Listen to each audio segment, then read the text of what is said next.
ಈಗ ಮಂತ್ರಿಗಳು ಅವರ ಇಲಾಖೆಯನ್ನ ಏನೇನು ಸಮರ್ಥನೆ ಮಾಡ್ಕೋಬೇಕೋ ಅದು ಕೊಟ್ಟಿದ್ದಾರೆ. ಅವರು ಪದೇ ಪದೇ ಮತ್ತೆ ಅದನ್ನೇ ತಪ್ಪುಗಳನ್ನ ಮಾಡ್ತಾ ಇದ್ದಾರೆ. ಮತ್ತೆ ಅದೇ ತಪ್ಪುಗಳನ್ನ ನಾನು ಹೇಳಿದೆ. ಅಲ್ಲಿ ಮೆಡಿಕಲ್ ಕಾಲೇಜ್ ಇದೆ, ಚಾಮರಾಜನಗರದಲ್ಲಿ ಮೆಡಿಕಲ್ ಕಾಲೇಜ್ ಇದೆ. ಅವ್ರು ಹೇಳಿದ್ರು ನಾವು ಕರ್ಕೊಂಡು ಹೋಗಿದ್ರೆ ಆಸ್ಪತ್ರೆಯಲ್ಲಿ ಡಾಕ್ಟರ್ ಇರಲಿಲ್ಲ. ಮೆಡಿಕಲ್ ಕಾಲೇಜಲ್ಲಿ ಡಾಕ್ಟರ್ ಇಲ್ಲ ಅಂತಂದ್ರೆ ಏನ್ ಬರಗೆಟ್ಟ ಹುಟ್ಟಿತಾ? ಹನೂರಲ್ಲಿ ಮೆಡಿಕಲ್ ಕಾಲೇಜ್ ಇಲ್ಲ, ಇನ್ನೆಲ್ಲಿ? ಹನೂರ್ ತಾಲೂಕಿದ್ದು ಚಾಮರಾಜನಗರದಲ್ಲಿ ಇದೆಯಲ್ಲ, ಆ ಜಿಲ್ಲೆಯಲ್ಲಿ ಇದೆಯಲ್ಲ. ಕೊಳ್ಳೇಗಾಲಕ್ಕೆ ಹೋಗಿದ್ದಾರೆ. ಅಲ್ಲಲ್ಲ, ಕೊಳ್ಳೇಗಾಲದಲ್ಲಿ 3 ಜನ ಸತ್ತೋಗಿದ್ದಾರೆ ಅಂತ ಹೇಳಿದ್ದಾರೆ. ಆಮೇಲೆ KR ಪೇಟೆ ಇದಕ್ಕೆ ಹಾಸ್ಪಿಟಲ್. ಅಲ್ಲಲ್ಲ, ನೀವು ಒಂಥರ ಸೆಟ್ ಮಾಡ್ಕೊಂಡಂಗಿದ್ದೀರ. ಎಲ್ಲ ಸೆಟ್ ಮಾಡ್ಬಿಟ್ಟು ದೂರ ತಗೊಂಡೋದ್ರೆ ಪ್ರೊಟೆಸ್ಟ್ ಮಾಡೋರಿಗೆಲ್ಲ ಸ್ವಲ್ಪ ದೂರ ತಗೊಂಡೋದ್ರೆ ಒಳ್ಳೇದಾಗ್ತೈತೆ ಅಂತ ಮಾಡಿ ಸೆಟ್ ಮಾಡವ್ರೆ ಅಧ್ಯಕ್ಷ. ಅವ್ರ ಜಿಲ್ಲೆಯಲ್ಲೇ ಮೆಡಿಕಲ್ ಕಾಲೇಜ್ ಇದೆ, ಜಿಲ್ಲೆಯಲ್ಲೇ ಮೆಡಿಕಲ್ ಇದೆ, ಅಲ್ಲೆಲ್ಲ ಡಾಕ್ಟರ್ಗಳಿದ್ದಾರೆ, ಎಲ್ಲ ಇದ್ದಾರೆ. ಆಗ್ಲಿ, ಅದನ್ನೇ ನಾನು ಹೇಳೋದು. ಮತ್ತೆ ಪರಮೇಶ್ವರ್ ಇದ್ದಾರೆ ಅಧ್ಯಕ್ಷರೇ. ನಾನು ಹೋಮ್ ಡಿಪಾರ್ಟ್ಮೆಂಟ್ ಅಲ್ಲಿ ಇದ್ದೀನಿ. ಎಲ್ಲಾನ ಸತ್ತರೆ ಅಲ್ಲಿ ಪೊಲೀಸರು ಹೋಗಿ ಮಹಾಜರ್ ಮಾಡಬೇಕು. ಪೊಲೀಸರು ಅಲ್ಲೇ ಹೋಗಿ ಮಹಾಜರ್ ಮಾಡಬೇಕು. ಮಹಾಜರ್ ಇಲ್ದಿರ ಈ ಬಾಡಿನಲ್ಲೇ ಎತ್ಕೊಂಡು ಔಟಿದ್ದಾರೆ. ನೋಡು, ಅದನ್ನು ಬದುಕಿದ್ರಂತೆ, ಸಾಯಿಸ್ಬಿಟ್ಟು ಬದುಕಿದ್ರು ನೋಡಿ. ನಿಮ್ಮ ಸ್ಟೇಟ್ಮೆಂಟ್ ಅಲ್ಲಿ ಏನಿದೆ? ಸ್ಪಾಟ್ ಅಲ್ಲೇ ಹೋಗಿದ್ರು, ಒಬ್ಬರಿಗೆ ಗಾಯ ಆಗಿತ್ತು. ಏನ್ ಮಾಡಿದ್ದಾರೆ ಅವ್ರಿಗೆ ಗೊತ್ತಿಲ್ಲ, ಅವ್ರಿಗೆ ತಗೊಂಡು ಹೋಗಿದ್ದಾರೆ. ಮಧ್ಯದಲ್ಲಿ ಒಬ್ಬರು ತೀರೋ ನೋಡಿ, ಅವರೇ ಹೇಳಿದ್ದಾರೆ ಸತ್ತೋಗಿದ್ದಾರೆ 3 ಜನ, ಇನ್ನೊಬ್ಬರು ಬದುಕಿದ್ರು, ಅವ್ರು ತಗೊಂಡೋಗ್ಬೇಕು ಅಂತ. ಮಹೀನ್ ದಾಸ್, ಓಕೆ, ಅವ್ನು ತಗೊಂಡೋಗ್ಲಿ ಆಸ್ಪತ್ರೆಗೆ. ಆದ್ರೆ ಅಲ್ಲಿ ಉಳಿದವ್ರನ್ನ ಮಹಾಜರ್ ಅಲ್ಲೇ ಮಾಡ್ಬೇಕಾಯ್ತು, ಪೊಲೀಸರು ಮಹಾಜರ್ ಮಾಡ್ಬೇಕಾಯ್ತು. ಪೊಲೀಸರು ಯಾಕೆ ಬರ್ಲಿಲ್ಲ ಮಹಾಜರ್ ಮಾಡಕ್ಕೆ? ಅದಾದ್ಮೇಲೆ ಬಾಡಿ ತೆಗಿಬೇಕಾಯ್ತು. ಇಲ್ಲಿ ಏನೋ ಒಂಥರ ಮುಚ್ಚಿಡೋ ಅಂತ ಒಂದು ಕೆಲಸ ನಡೀತಾ ಇದೆ. ಅದಕ್ಕೋಸ್ಕರ ನಮ್ಗೆ ಅನ್ಸೋ ಅಂತದ್ದು ಇದು.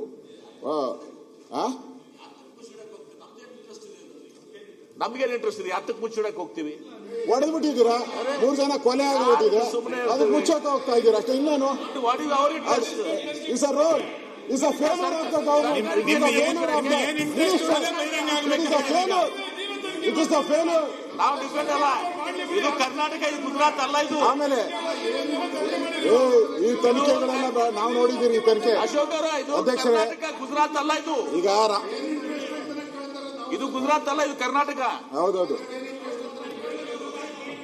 ಇದು ಕರ್ನಾಟಕನೇ. ನಾನು ತಮಿಳ್ನಾಡು ಅಂತ ಹೇಳಿಲ್ಲ. ತಮಿಳ್ನಾಡು ಅಂತ ಹೇಳಿಲ್ಲ ನಾನು. ತಮಿಳ್ನಾಡು ಮುಖ್ಯಮಂತ್ರಿನೇ ಚೀಮಾರಿ ಹಾಕಿರೋದು ನಿಮ್ಗೆ. ಅಲ್ಲ, ತಮಿಳ್ನಾಡು ಮುಖ್ಯಮಂತ್ರಿ ಚೀಮಾರಿ ಹಾಕಿದ್ದಾರೆ, ಅವರೇನು ಹಾಕಿಲ್ಲ ನಿಮ್ಗೆ, ಚೀಮಾರಿ ಹಾಕಿದ್ದಾರೆ. ಅದರಿಂದ ತಮಿಳ್ನಾಡು ಚೀಫ್ ಮಿನಿಸ್ಟರ್ಗೆ ಕನಸು ಬಿದ್ದಿತ್ತ? ಅವ್ರೇನೋ ಹೇಳ್ತಾರೆ ಅಂತ ಅದನ್ನ ಯಾಕೆ ನೀವು ಇದು ಮಾಡಕ್ ಹೋಗ್ತೀರಾ? ತಮಿಳ್ನಾಡು ಚೀಫ್ ಮಿನಿಸ್ಟರ್ಗೆ ನಾನು ಸ್ಟೇಟ್ಮೆಂಟ್ ಮಾಡೋದು ಈಗ ಮಾಡಿದ್ದು. ಮತ್ತೆ ಮುಖ್ಯಮಂತ್ರಿ ರಿಯಾಕ್ಷನ್ ಮಾಡೋ ಅವಶ್ಯಕತೆ ಇತ್ತು? ಹಂಗಾರೆ ಮುಖ್ಯಮಂತ್ರಿ ರಿಯಾಕ್ಷನ್ ಮಾಡೋ ಅವಶ್ಯಕತೆ ಇತ್ತು? ಯಾಕೆ ಮಾಡಿದ್ರು?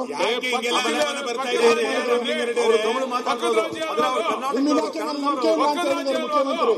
ನಿಮ್ಮ ಇಲಾಖೆ ಮೇಲೆ ನಿಮ್ಮ ರಾಜ್ಯದ ಆಡಳಿತವನ್ನ ಬೇರೆ ರಾಜ್ಯದವರು ನಡೆಸ್ತಾ ಇದ್ದಾರೆ. ಇಲ್ಲಿ ರಾಜ್ಯದ ಸಚಿವ ಸಂಪುಟ ಆಡಳಿತ ನಿರ್ಣಯ ಎಲ್ಲವೂ ಕೂಡ ಬೇರೆ ರಾಜ್ಯದವರು ನಡೆಸ್ತಾ ಇರೋದು. ನಾನೇನ್ ಮಾಡ್ಬೇಕು ಅಂತ ಹೇಳ್ತೀನಿ, ಏನ್ ಮಾಡ್ಬೇಕು ಅಂತ ಹೇಳ್ತೀನಿ. ಅದೇ ಅದನ್ನೇ ಈಗ ಅಧ್ಯಕ್ಷ ತಾವು ಮೊದಲನೇ ಸಾರಿ ತಾವು ಕೂತಿದ್ದೀರ ಸ್ಥಾನದಲ್ಲಿ, ನಾವು ನಿಮ್ಮ ಬಗ್ಗೆ ಒಳ್ಳೆ ಗೌರವ ಇಟ್ಕೊಂಡಿದ್ರಿ. ಇಲ್ಲಿ ರಾಮಲಿಂಗಾರೆಡ್ಡಿ 8 ಬಾರಿನೋ 9 ಬಾರಿನೋ MLA ಮಂತ್ರಿ ಆಗಿದ್ದಾರೆ. ಅವ್ರ ಜ್ಞಾನ ಇದೆ. ಹಿಂದೆ ನಿಂತ್ಕೊಂಡು ಅವರೆಲ್ಲ ಮಾತಾಡ್ತಾರೆ. ಅವ್ರ ಇಲಾಖೆ ಬಗ್ಗೆ ಮಾತಾಡ್ಲಿ, ಅದನ್ನು ಸ್ವಲ್ಪ. ಅವ್ರ ಇಲಾಖೆನೇ ಇನ್ನ ಜ್ಞಾನ ಇಲ್ಲ ಅವ್ರಿಗೆ, ಅವ್ರ ಇಲಾಖೆ ಬಗ್ಗೆ ತಿಳ್ಕೊಂಡೇ ಇಲ್ಲ. ಬೇರೆ ಬೇರೆ ಇಲಾಖೆಗಳೆಲ್ಲ ಬಂದು ಮಾತಾಡ್ತಾರೆ. ಹೊಸದಾಗಿ ಬಂದಿದ್ದಾರೆ, ತಿಳ್ಕೊಂಡ್ಲಿ ಅವ್ರ ಇಲಾಖೆ ಫಸ್ಟ್. ಬೇರೆ ಒಂದ್ ನಿಮಿಷ ದಯಮಾಡಿ, ಅವ್ರ ಇಲಾಖೆ ಮಾತಾಡ್ತಾರೆ. ಸದನದಲ್ಲಿ ನಾವು ಕೂಡ 5 ಬಾರಿ ಇರ್ಬೋದು, ಅಲ್ಲಿ MLA ಕೂತ್ಕೊಂಡು ಮಾತಾಡು. ನೀವು ಮಾತಾಡಲ್ವಾ? ಒಂದು ಇಲಾಖೆಗೆ ಸಂಬಂಧಪಟ್ಟಂತೆ ಇನ್ನೊಂದು ಇಲಾಖೆ ಸಚಿವರು ಮಾತಾಡಕ್ ಬರಲ್ಲ. ಅವ್ರಿಲ್ಲ ಅಂದ್ರೆ ಮಾತಾಡ್ಲಿ. ಮಂತ್ರಿ ಇಲ್ಲ, ಅವ್ರ ಸಮರ್ಥರಿಲ್ಲ, ಅವ್ರಿಗೆ ಜ್ಞಾನ ಇಲ್ಲ ಅಂತ ಹೇಳಿದ್ರೆ ಮಾತಾಡ್ಲಿ. ಅವ್ರ ಜ್ಞಾನ ಐತೆ, ಎಲ್ಲ ಐತೆ ಅಂದ್ರೆ ಮಾತಾಡಿದ್ರೆ ಅವ್ರನ್ನ ಇನ್ಸಲ್ಟ್ ಮಾಡ್ದಂಗೆ ಆಗ್ತೈತೆ. ಯಾಕೆ ಮಾತಾಡ್ತೀರಾ? ಅವ್ರನ್ನ ಇನ್ಸಲ್ಟ್ ಯಾಕೆ ಮಾಡ್ತೀರಾ? ಇನ್ಸಲ್ಟ್ ಮಾಡಬೇಡಿ ಅವ್ರನ್ನ. ಅಧ್ಯಕ್ಷರ, ಅದಕ್ಕೆ ನಾನು ಮಹಾಜರ್ ಮಾಡೋದ್ರಲ್ಲೂ ತಪ್ಪು ಮಾಡಿದ್ದಾರೆ. ಅದಕ್ಕೆ ನಾನು ಸರ್ಕಾರಕ್ಕೆ ಡಿಮ್ಯಾಂಡ್ ಮಾಡೋವಂಥದ್ದು, ಅವ್ರಿಗೆ 1 ಕೋಟಿ ರೂಪಾಯಿ ಪರಿಹಾರ ಕೊಡಬೇಕು ಅಂತ ಹೇಳಿ ನಾನು ಡಿಮ್ಯಾಂಡ್ ಮಾಡ್ತಾ ಇದ್ದೀನಿ. 1 ಕೋಟಿ ರೂಪಾಯಿ. ಯಾಕಂದ್ರೆ ಅಮಾಯಕರನ್ನ ಹೊಡೆದಿದ್ದಾರೆ, ಅವಶ್ಯಕತೆ ಇರಲ್ಲ. ವೀರಪ್ಪನ ಆಗಿದ್ರೆ ಪರವಾಗಿಲ್ಲ, ವೀರಪ್ಪನ ಆಗಿದ್ರೆ ಏನೋ ಪರವಾಗಿಲ್ಲ, ಕೊಡಬೇಕು ಅನ್ನೋ ಆಗ್ರಹ ಮಾಡ್ತೀನಿ. ಮಂತ್ರಿಗಳು ಹೇಳಿದ್ದಾರೆ ಅಲ್ಲಿ ಹೋಗಿ. ಆಮೇಲೆ ಇಲ್ಲಿ ಹೇಳಿದ್ದಾರೆ ನಾವು ಇಲಾಖಾ ತನಿಖೆ ಅಂತೇಳಿ. ಅವ್ರು ಮ್ಯಾಜಿಸ್ಟ್ರೇಟ್ ತನಿಖೆ ಅಂದ್ರೆ ನಿಮ್ಗೇನೋ ಅರ್ಥ ಮಾಡ್ಕೊಂಬಿಟ್ಟಿರ ಆಮೇಲೆ ಏನನ್ನ ಕೋರ್ಟ್ ಅವರು ಅಂತ. ಕೋರ್ಟ್ ಅಲ್ಲ ಇವರೇ ಇಲ್ಲಿಲ್ಲೇ ಅಡ್ಜಸ್ಟ್ಮೆಂಟ್. AC ಅಸಿಸ್ಟೆಂಟ್ ಕಮಿಷನರು ತನಿಖೆ ಮಾಡೋದು, ಪೊಲೀಸರು ಅಸಿಸ್ಟೆಂಟ್ ಕಮಿಷನರ್. ಏನ್ ತನಿಖೆ ಅವರ ಬರ್ತೈತೆ? ಯಾರ್ಯಾರು ಈ ತರ ಮಾಡಿದಾರೋ ಅದೆಲ್ಲ ಫೇವರಿಗೆ, ಗೌರ್ಮೆಂಟ್ ಫೇವರಿಗೆ ಕೊಡ್ತಾನೆ. ಗೌರ್ಮೆಂಟ್ ಅಧೀನದಲ್ಲಿ ಕೆಲಸ ಮಾಡ್ತಾನೆ, ಅವನಿಂದ ನ್ಯಾಯ ಎಲ್ಲಿ ಸಿಗ್ತೈತೆ? ತಪ್ಪು ಯಾರ್ದಾನ ಆಗಿರ್ಲಿ ಅಧ್ಯಕ್ಷರೇ, ಅವ್ರ ಕಾಡುಗಳ್ಳ ಅಂತಾರೆ, ಜನ ರೈತರು ಅಂತಾರೆ. ಸತ್ಯ ಯಾರಿಗೂ ಹೊರಗಡೆ ಬರ್ಬೇಕಲ್ಲ. ಮುಂದೆ ಈ ತರದ ಘಟನೆ ಆಗ್ಬಾರ್ದಲ್ಲ. ಹೊಸದಾಗಿ ಮಂತ್ರಿಮಂಡಲ ಬಂದಿದೆ, ಬಂದ ತಕ್ಷಣ 3 ಜನ ಎನ್ಕೌಂಟರ್ ಅಂತ ಹೇಳಿದ್ರೆ ಈ ಸರ್ಕಾರ ಏನ್ ತಿಳ್ಕೊಂಡ್ರೆ ಎನ್ಕೌಂಟರ್ ಸರ್ಕಾರ ಅಂತ ತಿಳ್ಕೊಂಡ್ಬಿಡ್ತಾರೆ. ಬರೀ ಎನ್ಕೌಂಟರ್ಗಳ ಮೇಲೆನೆ ಸರ್ಕಾರ ನಡೀತೈತೆ. ಹಾಗಾದ್ರೆ ಅದರಿಂದ ಅಧ್ಯಕ್ಷ ಇದನ್ನ ನ್ಯಾಯಾಂಗ ತನಿಖೆಗೆ ಒಪ್ಪಿಸ್ಬೇಕು. 1 ಕೋಟಿ ಪರಿಹಾರ ಕೊಡಬೇಕು, ನ್ಯಾಯಾಂಗ ತನಿಖೆ ಕೊಡಬೇಕು. ಇದನ್ನ ನಾವು ಡಿಮ್ಯಾಂಡ್ ಮಾಡ್ತಾ ಇದ್ದೀರಿ. ಮತ್ತೆ ನೈತಿಕ ಹೊಣೆ ಹೊರಬೇಕು. ನಮ್ಮ ರಾಮಲಿಂಗಾರೆಡ್ಡಿ ಅವರು ಹೊಸದಾಗಿ ಬಂದಿದ್ದಾರೆ, ನೈತಿಕ ಹೊಣೆ ಹೊತ್ತು ರಾಜೀನಾಮೆ ಕೊಡಬೇಕು ಅಂತೇಳಿ ಆಗ್ರಹವನ್ನ ಮಾಡ್ತಾ ಇದ್ದೀನಿ ಅಧ್ಯಕ್ಷ. ಸನ್ಮಾನ್ಯ ಅಧ್ಯಕ್ಷರೇ 1 ನಿಮಿಷ. ಏನು ಆಂಟೋನಿ ಸ್ವಾಮಿ ಅಂತಕ್ಕಂಥವ್ರು ಮತ್ತೆ 4 ಜನ ಒಟ್ಟಿಗೆ ಕಾಡಿಗೆ ಹೋದ್ರಲ್ಲ, 14ನೇ ತಾರೀಕು ಹೋಗಿದ್ದಾರೆ ಅವ್ರು ಸಂಜೆ. ಅದರಲ್ಲಿ ಆಂಟೋನಿ ಸ್ವಾಮಿ ಅವರ ಧರ್ಮಪತ್ನಿ ಅಧ್ಯಕ್ಷರೇ, ನಾವು ತಮ್ಮಲ್ಲಿ ಮನವಿ ಮಾಡ್ತೇವೆ, ಕ್ಲಾರಿಫಿಕೇಶನ್ ಅಂತ ಹೇಳಿ. ನಾವು ಸರ್ಕಾರದಲ್ಲಿರೋರು ಉದಾರವಾಗಿರ್ಬೇಕು, ಒಪ್ಕೊಳ್ತೇವೆ. ಆದ್ರೆ ನಿಯಮಕ್ಕೂ ಏನಾದ್ರೂ ಒಂದು ಗೌರವ ಇರಬೇಕು ಅಧ್ಯಕ್ಷರೇ. ತಮ್ಮ ಪೀಠದ ಪರಮೋಚ್ಚ ಅಧಿಕಾರ ಉಪಯೋಗಿಸೋದಕ್ಕೆ ನಮಗೆ ಗೌರವ ಇದೆ, ಆದ್ರೆ ತಮ್ಮ ಅಧಿಕಾರವನ್ನ ದುರುಪಯೋಗ ಚರ್ಚೆ ಇಲ್ಲ. ಶೂಟ್ ಔಟ್ ಪ್ರಕರಣ ಸರ್ಕಾರ ಮಂತ್ರಿಗಳು ಉತ್ತರ ಕೊಟ್ಟುಬಿಡಿ.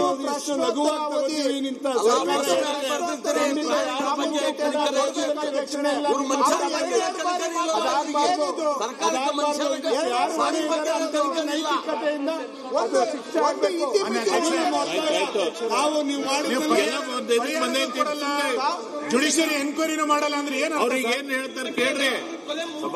ಮತ್ತೆ ನೀವು ಪರಿಹಾರನ ಕೇಳಿಲ್ಲ. ಚೂರಿಗೆ ಗುಂಡಿಕ್ಕದವ್ರು, ನೀವು ಗೊತ್ತಿದೆ, ರೈತರಿಗೆ ನೇರವಾಗಿ ಗುಂಡಿಕ್ಕದವರು, ಬಿತ್ತನೆ ಬೀಜ ಗೊಬ್ಬರ ಕೇಳಿದವರಿಗೆ ಗುಂಡಿಕ್ಕದವರು ನೀವು. ನಮ್ಗೆ ಪಾಠ ಹೇಳಲಿಕ್ಕೆ ಬರಬೇಡಿ. ಸನ್ಮಾನ್ಯ ಅಧ್ಯಕ್ಷ, ಗೊಬ್ಬರ ಗುಂಡಿಕ್ಕಿ ನೇರವಾಗಿ ಗುಂಡಿಕ್ಕಿ ಸಾಯಿಸಿದಿರಿ. ನೀತಿ ಬೋಧನೆ ಮಾಡಬೇಡಿ. ಇವರು 4 ಜನ ಕಾಡಿಗೆ ಹೋಗ್ತಾರೆ ಅಧ್ಯಕ್ಷರೇ.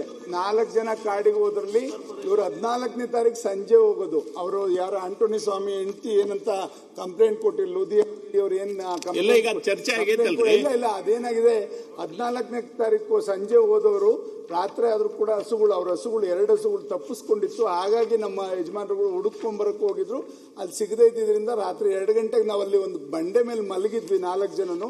ಮಾಡಿದಾಗ ಏಕಾಏಕಿ ಬಂದು ಫಾರೆಸ್ಟ್ನವರು ಇದು ಶೂಟ್ ಔಟ್ ಮಾಡಿ 3 ಜನ ಸತ್ರು ಅಂತ.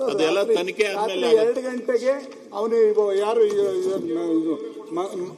ಮಹಿಮಾ ದಾಸ್ ಅವರು ಫೋನ್ ಮಾಡಿ ಅವ್ರ ಹೆಂಡತಿಗೆ ತಿಳಿಸ್ತಾರೆ. ಮಹಿಮಾ ದಾಸ್ ಒಬ್ಬ ಉಳ್ಕೊಂಡು ಓಡ್ ಬರ್ತಾನೆ. ಓಡ್ ಬಂದಾಗ ಹಂಗಂತ ಫೋನ್ ಮಾಡಿ ಅವ್ರ ಮನೆಯವ್ರಿಗೆ ತಿಳಿಸಿದಾಗ ಇವರೆಲ್ಲ 5 ಗಂಟೆಗೆ ಹೋಗಿ ನೋಡಿದಾಗ 3 ಜನ ತೀರೋಗಿರ್ತಕ್ಕಂಥದ್ದು ಗೊತ್ತಾಗ್ತದೆ. 4 ಕಿಲೋಮೀಟರ್ ಆಚೆ, ಅವ್ರ ಊರಿಂದ ಆಚೆ. ಅದರಿಂದ ತನಿಖೆಯ ದಿಕ್ಸೂಚಿಯನ್ನ ನಿಗದಿ ಮಾಡುವಂತಹ ಈ ಸದನದಲ್ಲಿ ನಮ್ಮ comment should not ಪ್ರೆಜುಡಿಸ್ N enquiry process. Please, I appeal to you and to the members. ದಯಮಾಡಿ ಜೊತೆಗೆ ಅವ್ರಿಗೆ ಪರಿಹಾರನೂ ಆಗ್ಬೇಕು, ಮಕ್ಕಳಿಗೆ ಒಳ್ಳೆ ಉದ್ಯೋಗನೂ ಸಿಗ್ಬೇಕು ಅಂತ ಒತ್ತಾಯ ಮಾಡಿ. ಸುರೇಶ್ ಬಾಬು ಅವರು ಏನೋ ಅವರು ಫೋನ್ ಮಾಡಿ ಹೇಳ್ತಾರೆ, ಕಾಡಲ್ಲಿ ಹಸು ಹೋಗ್ಬಿಟ್ಟಿತ್ತು ಅಂತ. ಅಡಿಗೆ ಸಾಮಾನು ತಗೊಂಡು ಹೋಗ್ತಾರೆ ಯಾರಾದ್ರು? ಅಡಿಗೆ ಸಾಮಾನು ತಗೊಂಡು ಹೋಗ್ತಾರ? ಹಸು ಸತ್ತು ಹೋಗ್ಬಿಟ್ರೆ 1 ನಿಮಿಷ ಇರಿ, ಹಸು ಕಳೆದು ಹೋಗ್ಬಿಟ್ರೆ ಕಾಡು ಒಳಗಡೆ 1 ನಿಮಿಷ ಕೂತ್ಕೊಳ್ಳಿ. ಕಾಡು ಒಳಗಡೆ ವ್ಯಕ್ತ ಆಗಿದೆ. ಏನು ಅಡಿಗೆ ಸಾಮಾನು ತಗೊಂಡು ಹೋಗ್ತಾರೆ ಅಡಿಗೆ ಮಾಡೋದಕ್ಕೆ? ಸಭಾಧ್ಯಕ್ಷರೇ, ಈಗ ನೋಡಿ, ಅವ್ರ ಹತ್ರ ಆಗ್ಲೇ ಬಹಳ ಡೀಟೇಲ್ ಆಗಿ ಹೇಳಿದ್ದೀನಿ.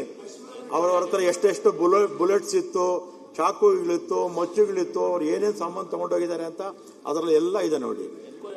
ಎನ್ಕ್ವೈರಿ ಆಗಲಿ, ಮ್ಯಾಜಿಸ್ಟ್ರೇಟ್ ಎನ್ಕ್ವೈರಿ ಆಗಲಿ. ಸಭಾಧ್ಯಕ್ಷರೇ, ನಮ್ಮ ಅಧಿಕಾರಿಗಳು ಏನು ತಪ್ಪು ಮಾಡಿದರೆ ಖಂಡಿತ ನಾನು ಆಕ್ಷನ್ ತಗೊಳ್ತೀನಿ. ಆಮೇಲೆ ಅವ್ರು ತಪ್ಪಿತಸ್ಥರು ಅಲ್ಲ ಅಂತ ಹೇಳಿದ್ರೆ ಪರಿಹಾರ ಕೊಡೋದಕ್ಕೆ ಮುಖ್ಯಮಂತ್ರಿ ಮಾತಾಡ್ತೀನಿ. ಅವ್ರು ಬೇಟೆಗಾರರಾಗಿದ್ರೆ, ಅವ್ರು ಬೇಟೆ ಮಾಡಕ್ಕೆ ಹೋಗಿದ್ರೆ ಏನ್ ಮಾಡ್ಬೇಕು ಸಭಾಧ್ಯಕ್ಷರೇ? ಅವ್ರು ಮಂಜುನಾಥ್ JDS ಸಭಾಧ್ಯಕ್ಷರೇ ತನಿಖೆ ಆಗಲಿ ಸಭಾಧ್ಯಕ್ಷರೇ. ಆಯ್ತು. ನಮ್ಮ ಅಧಿಕಾರಿಗಳು ತಪ್ಪು ಮಾಡಿದ್ರೆ ಖಂಡಿತ ತಗೊಳ್ತೀನಿ. ಅಕಸ್ಮಾತ್ ಬೇಟೆಗಾರರೇ ಅವ್ರ ಬೇಟೆಗೆ ಹೋಗಿದ್ರೆ ಅವ್ರ ಮೇಲೆ ಕ್ರಮ ತಗೊಳ್ತೀವಿ ಕಾನೂನು ಪ್ರಕಾರ. ಅಲ್ಲ ನ್ಯಾಯಾಂಗ ತನಿಖೆ ಏನಾಯ್ತು? ನ್ಯಾಯಾಂಗ ತನಿಖೆ ಮಾಡ್ಬೇಕಲ್ಲ ನೀವು. ನಾವು ಜುಡಿಷಿಯಲ್ ನೀವು AC ಗ್ರೇಡ್ ಅಲ್ಲಿ ಮಾಡಿದ್ರೆ ಏನ್ ಬರ್ತದೆ ಅದರಲ್ಲಿ? ಯಾವಾಗ? ಅಲ್ಲ ಮಂತ್ರಿಗಳ ನೀವು ಇದ್ದೀರಿ ಸರ್, ನ್ಯಾಯಾಂಗ ತನಿಖೆ ಕೊಡ್ಲಿ, ನ್ಯಾಯಾಂಗ ತನಿಖೆ ಕೊಡಿ, ಸಭಾಧ್ಯಕ್ಷರೇ ಪರಿಹಾರ ಕೊಡಿ. ಈಗ ಮ್ಯಾಜಿಸ್ಟ್ರೇಟ್ ತನಿಖೆ ಆಗ್ತಾ ಇದೆ, ಆಗ ಸಮಾಧಾನ ಇಲ್ಲೋ ಆಮೇಲೆ ಮುಖ್ಯಮಂತ್ರಿಗಳ ಹತ್ರ ಚರ್ಚೆ ಮಾಡಿ ಮುಖ್ಯಮಂತ್ರಿಗಳ ಕರೀಲಿ, ಮುಖ್ಯಮಂತ್ರಿಗಳು ಉತ್ತರ ಕೊಡ್ಲಿ. ಬಂದಿಂದ ಹೇಳ್ತಾರ ಹೇಳಿಕೆ ಕೊಡ್ಸೋಣ ಅವ್ರ ಕಡೆಯಿಂದ ಬರ್ಲಿ ಸಭಾಧ್ಯಕ್ಷರೇ, ಬರ್ಲಿ ಅವರು ಮಂತ್ರಿ ಮುಖ್ಯಮಂತ್ರಿಗಳು. ಸಭಾಧ್ಯಕ್ಷರೇ ಒಂದು ಅರ್ಧ ಗಂಟೆ ಮುಂದೆ ಹಾಕಿ, ಆಮೇಲೆ CM ಅವರು ಬಂದು ಉತ್ತರ ಕೊಡ್ಲಿ. ಒಂದು ಅರ್ಧ ಗಂಟೆ 2-3 ದಿವಸದಲ್ಲಿ ತನಿಖಾ ವರದಿ ಬರುತ್ತೆ.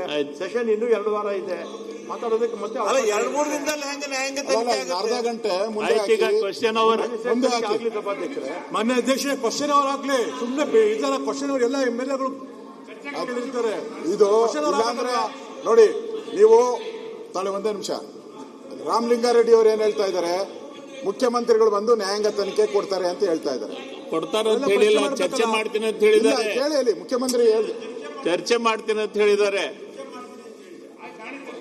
ಹಾಗಾದ್ರೆ ನಾಳೆ ಚರ್ಚೆ ತಗೊಂತೀರಾ? ಈಗ ನಾನೇ ಉತ್ತರ ಕೊಟ್ಟಿದ್ದೀನಲ್ಲ. ನಾಳೆ ಮತ್ತೆ ಚರ್ಚೆ ತಗೊಂತೀರಾ? ಮತ್ತೆ ನಾಳೆ ಚರ್ಚೆ ತಗೊಂತೀರಾ? ಯಾವುದು ಮತ್ತೆ ಇದು ವಿಚಾರ ನಾಳೆ ಚರ್ಚೆ ತನಿಖೆ ಆಗೋವರೆಗೆ ಚರ್ಚೆ ಆಯ್ತು, ಇದಷ್ಟೇ. ಬರ್ತಾರೆ.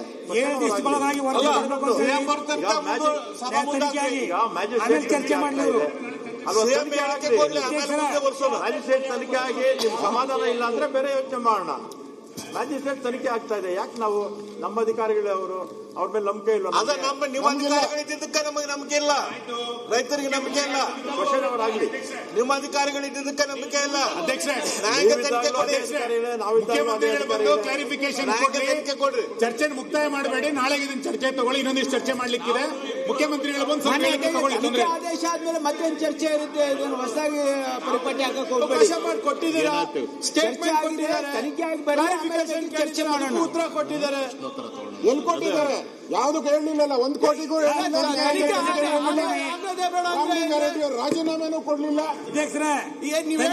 ರಾಜೀನಾಮೆ ಕೊಡ್ಬೇಕಾ? ತನಿಖೆ ಏನಿದೆ ಅದನ್ನ ಬರ್ಬೇಕು. ಆತ್ಮಪೂರ್ತಿಯಾಗಿ ಅವ್ರು ಹೇಳ್ಬಿಡಿ, ಕೊಟ್ಬಿಡ್ತೀನಿ. ಕೊಟ್ಬಿಡಿ. ಅವ್ರು ಹೇಳಲ್ಲ. ಅವರು ಸಭಾಧ್ಯಕ್ಷರೇ, ಅವರು ಆತ್ಮಪೂರ್ತಿಯಾಗಿ ಹೇಳಿದ್ದೀನಿ, ಕೊಟ್ಬಿಡಿ. ಅವರು ತಪ್ಪಿತಸ್ಥರಲ್ಲ, ನಮ್ಮವ್ರು ಬೇಕಂತ ಶೂಟ್ ಮಾಡಿದ್ದಾರೆ ಅಂತ ಹೇಳಿದ್ರೆ ಪರಿಹಾರದ ಬಗ್ಗೆ ಯೋಚನೆ ಮಾಡಬಹುದು. ಅವರು ಬೇಟೆಗಾರರೇ ಆಗಿದ್ರೆ ಅದು ಬೇರೆ ರೀತಿ ಯೋಚನೆ ಮಾಡಬೇಕಾಗುತ್ತೆ. ಆಯ್ತು. ಮಾನ್ಯ ಅಧ್ಯಕ್ಷ, ಸಭಾಧ್ಯಕ್ಷರು ಸಭಾಧ್ಯಕ್ಷರು ಕೌಶಲ್ಗಿ ಅವರು, ಮಾನ್ಯ ಅಧ್ಯಕ್ಷರೇ, ಮಾನ್ಯ ಅಧ್ಯಕ್ಷರೇ, ನೀವು ಪ್ರಶ್ನೋತ್ತರ ತಗೋಬೇಕು ಅಂತ ಹೇಳ್ತಾ ಇದ್ದೀರಿ. ಪ್ರಶ್ನೋತ್ತರ ತಗೊಳ್ಳೋಣ. ಕಳಂಕಿತ ಸಚಿವರನ್ನ ಕೂರಿಸಿಕೊಂಡು ಉತ್ತರ ತಗೊಳಕ್ಕಾಗತ್ತ? ನಾವು ಕಳಂಕಿತ ಸಚಿವರನ್ನ ಕೂರಿಸಿಕೊಂಡು ಭ್ರಷ್ಟಾಚಾರ ಮಾಡಿದಂತಹ ಸಚಿವರನ್ನ ಕೂರಿಸಿಕೊಂಡು